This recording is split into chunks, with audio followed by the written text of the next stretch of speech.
کنسرت جدید حسنی عنایت با زهرا الهام برای اولین بار در استرالیا. چطور یک دختر تاجیک خواسته با یک دختر هزاره کنسرت اجرا کند و رفتار عجیب زهرا الهام با حسنی عنایت. ما در این ویدیو پیرامون همین موضوعات خواهیم پرداخت، پس در ادامه با ما باشید.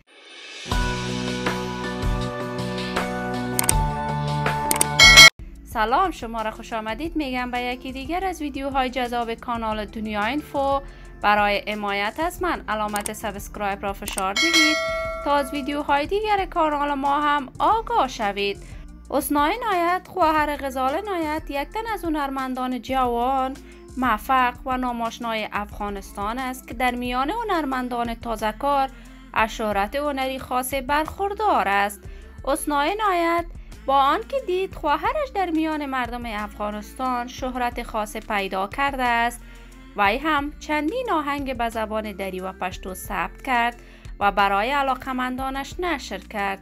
حسنی عنایت در رشته اقتصاد از یکی از پانتون‌های این فارغ شده است. وی در اصل تابعیت کشور کانادا را دارد.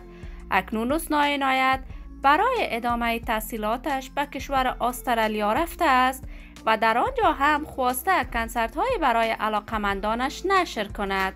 حسنی عنایت جدیداً خواسته با زهرا الهام، هنرمند جوان و موفق و تازه‌کار کشورمان که در کشور استرالیا هم زندگی می کند، کنسرت دوگانه‌ای برگزار کند.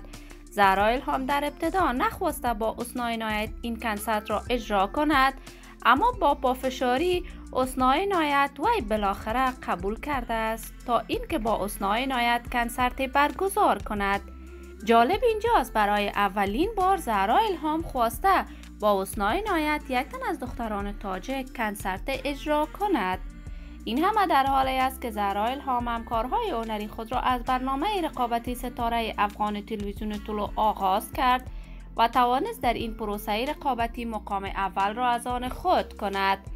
زهرا الهام با کمک و همکاری یک تن از علاقمندانش توانست به کشور استرالیا برود و اکنون در شهر سیدنی استرالیا زندگی می کند. زهرا الهام کارهای هنری خود را در کشور استرالیا مانند قبل ادامه داده است و کنسرت های بیشماری برای علاقمندانش اجرا می کند. ما هم آرزو داریم این کنسرتی این دو هنرمند جوان و تازه‌کار کشورمان موفقانه سپری شود.